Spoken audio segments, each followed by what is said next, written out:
What happens when a royal sits down for one of the most prestigious interviews in America only to walk out in fury? Prince Harry's highly anticipated 60 minutes interview with Anderson Cooper began with warmth and composure. But as questions deepened, the tension cracked wide open. This wasn't just an interview. It was a slow-burning collision between a seasoned journalist and a defiant royal spiraling into one of the most unforgettable walkouts in television history. The room was calm, understated, and intimate, just like every 60-minute setup. No grand stage, no studio audience, just two chairs, a coffee table, and the unmistakable quiet of serious journalism. Anderson Cooper greeted Prince Harry warmly, extending his hand with a respectful smile. "Harry, thank you for being here," Anderson began, his tone carrying both gravity and hospitality. Harry nodded curtly, his posture relaxed, but with a certain stiffness that hinted at the storm underneath. "Well, I suppose the world expects me to explain myself, so here I am," Anderson chuckled lightly, steering the moment back to ease. "That's the beauty of conversations like this. People get to hear directly from you." The first few minutes unfolded smoothly. Anderson asked about Harry's life in America, his projects, the transition from royal duties to private ventures, and the challenges of raising a family outside the crown's shadow. Harry's answers, though, already carried a sharper edge than expected. "America has been tolerable," he said, his voice tinged with arrogance. "At least here I don't have to bow to outdated rituals or pretend my family understands me.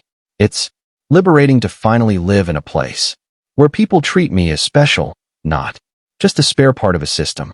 Anderson adjusted in his chair, unfazed.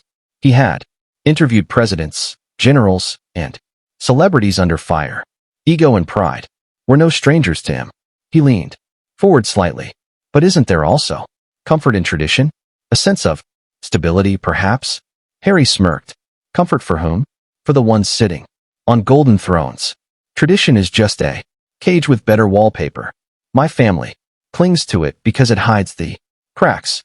The tension in the ruin shifted ever so slightly.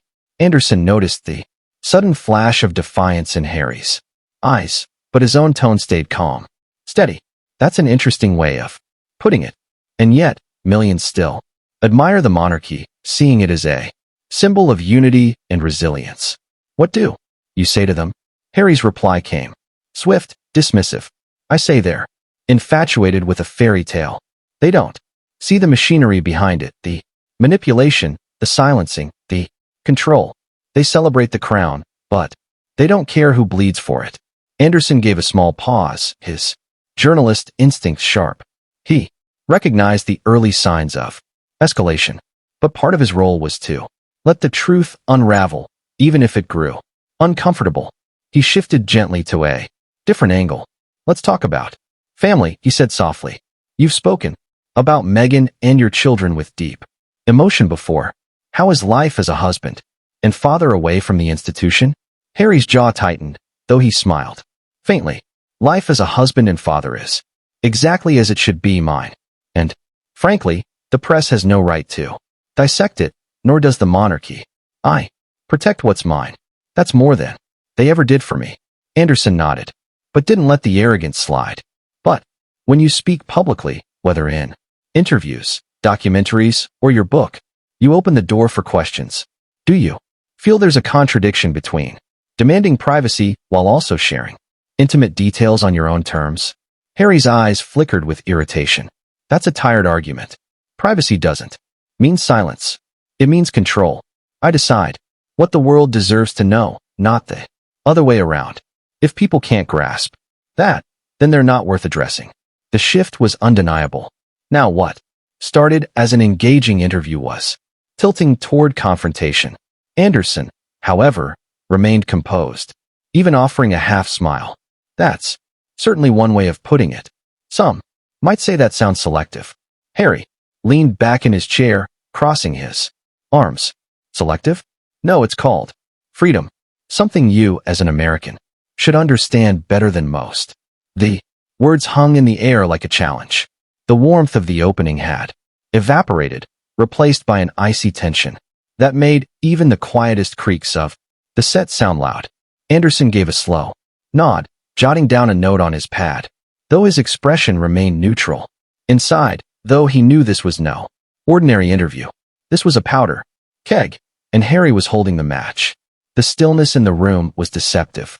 Cameras rolled quietly, crew members barely dared to breathe, and in the center sat two men, one seasoned in the art of journalism, the other simmering with defiance. The tension was now visible, like heat rising from asphalt. Anderson Cooper leaned forward slightly, his tone still measured, calm, but his questions sharpened just enough to pierce through Harry's polished armor.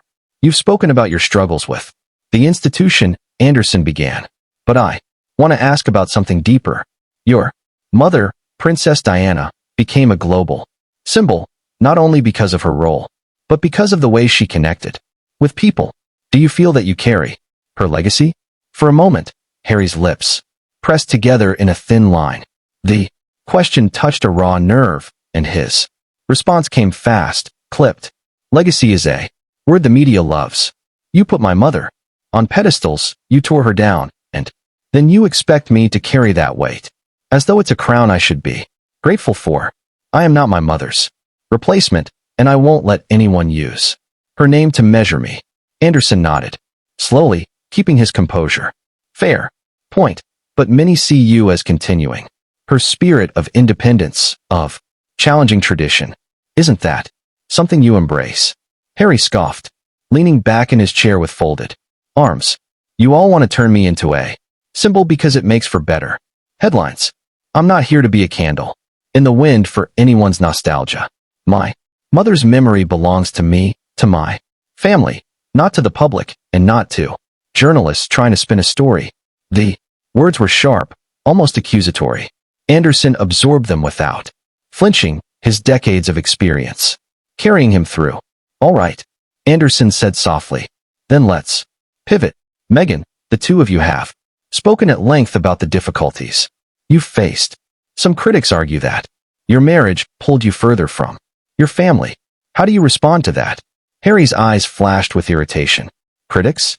You mean the same people who have never met her, who write columns from behind desks, pretending they understand what marriage means? Megan saved me from a suffocating institution. She didn't pull me away. She freed me. Anyone who can't see that is blind."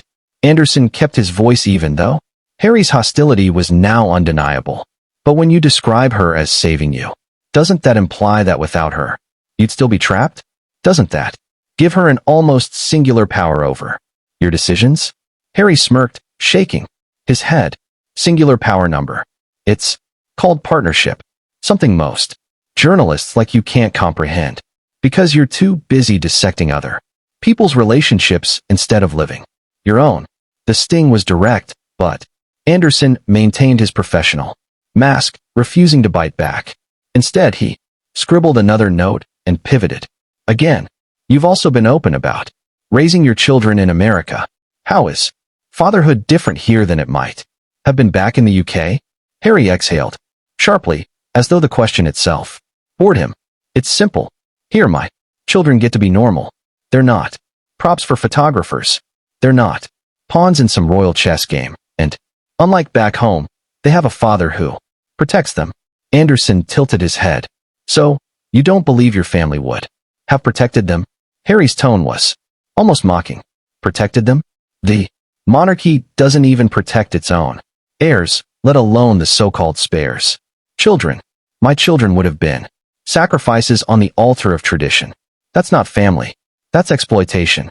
Anderson gave a small sigh, his patience tested but still intact.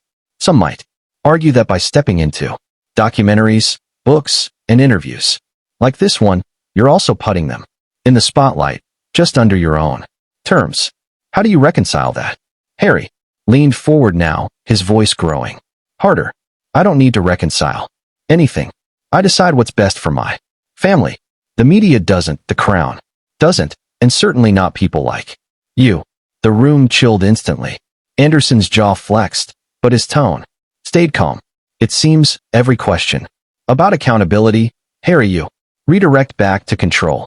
Do you think there's room for balance? Harry's smirk widened, almost smug. Balance is a myth. You either control your story or it controls you. I refuse to be a victim of narrative anymore. That's something you'll never understand because your entire career depends on poking at other people's lives. For the first time, Anderson's brow furrowed, the faintest sign of irritation flickering across his otherwise steady demeanor. He let the silence stretch, watching Harry revel in it. Finally, he spoke, his tone deliberate. Let's look ahead, then. What do you see for yourself in the future? What does life look like for Prince Harry 10 years from now? Harry chuckled under his breath, but it wasn't warm. It was condescending, voice dropping to a low growl. Critics. Always the critics with you. I don't know anyone purpose. I don't know you a tidy narrative. I live for myself, not for approval. The arrogance was suffocating. Now, Anderson leaned forward, his tone still calm but edged with steel. And yet, you sit here on one of the most watched programs in America demanding to be heard. That, Harry, is a contradiction. Worth noting, Harry's response was venomous. Spare me the lecture. Anderson, you thrive on contradictions. Without people like me, you'd have nothing to fill your precious airtime. Remember that before you try to moralize. The silence that followed was heavy, almost unbearable. Crew members shifted, exchanging uneasy glances. Anderson's calm demeanor hadn't cracked fully, but the weight of Harry's arrogance was pressing down hard. Finally, Anderson straightened in his chair, his tone low and deliberate. I've interviewed leaders, survivors, people who've endured unimaginable loss. They all carried themselves with dignity. What I'm seeing here, Harry, is something else entirely. Harry's eyes narrowed, his smirk returning. Dignity is overrated. Survival is all that matters. And I've survived more than you'll ever understand. The words landed with finality, but not respect. The room was now charged with hostility. The breaking point just a breath away. Everyone could feel it. The fuse had burned almost to its end. Anderson sat back, his composure hanging by a thread. The next question, the next exchange would decide everything. The studio was quiet, the kind of silence that feels alive, pulsing with unspoken tension. Anderson Cooper sat poised in his chair, his face calm, but his eyes sharp, studying the man across from him. Prince Harry, arms folded and chin lifted, wore the look of someone convinced he had won each exchange simply by refusing to bend. But beneath the smug exterior, there was a flicker of unease, like a fire that had grown too hot to control. Anderson cleared his throat, his voice steady. Harry, let's step back. For nearly an hour now, we've talked about family, your choices, your life here in America. You've said a lot about control, about refusing to be defined by others, but I have to ask you plainly, don't you think your behavior, this defensiveness, this hostility, is defining you more than anything your family or the press ever could? Harry smirked, tilting his head. Defensiveness? Hostility? I call it honesty. Something your industry is allergic to. The problem isn't me. It's people like you who want me boxed into a fairy tale. News flash. I don't fit in the box and I never will. Anderson's pen tapped once against his notepad. He leaned forward slightly, his voice now edged with steel. This isn't about fairy tales, Harry. This is about accountability. Every time I ask about your family, you lash out. When I ask about your wife, you scoff. When I ask about your future, you dismiss it. At what point do you stop blaming everyone else and start looking in the mirror? Harry's expression hardened. He leaned forward, too, his words coming sharp. You sit there in judgment, as if you know what it's like to be hounded every second of your life. You don't. None of you do. And yet, you expect me to bow my head and answer politely. Number. That's over. I'm done playing by anyone's rules but my own. The air grew heavier. Every eye in the room fixed on the two men. Anderson's patience stretched thinner than ever, finally snapped. He set his pen down deliberately and locked eyes with Harry. Let me tell you something, Anderson said, his voice low, but cutting. I've interviewed presidents, Under fire, war veterans broken and rebuilt, survivors of unimaginable loss. Do you know what they all had in common? Humility, gratitude, a sense of responsibility. What I see here isn't courage, it's arrogance. You call it honesty. I call it entitlement. Harry blinked, momentarily caught off guard. Entitlement from you, he scoffed, trying to recover. You don't get to define me. You don't get to lecture me about humility.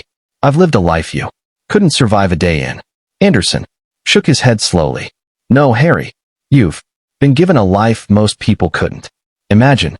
And instead of owning that, instead of using it with grace, you sit here sneering at every question, treating every opportunity as an insult. That's not survival. That's self-destruction. The words hit harder than any question before. Harry's jaw clenched, his face flushing with anger. You think you can shame me? You think I owe you anything? I don't owe anyone explanations. Least of all, you. Anderson didn't flinch. Then, why are you here? Why sit in this chair? Under these cameras if not to explain yourself? You rail against the media, yet you run to the spotlight. You talk about freedom, yet you're shackled to your bitterness. You want to be heard, Harry, but you don't want to listen. And that more than anything is why you're here alone, without the institution, without the family, without the respect you think you deserve. Harry's fists tightened against the arms of his chair. His voice rose sharp and defensive. You think you know me? You don't.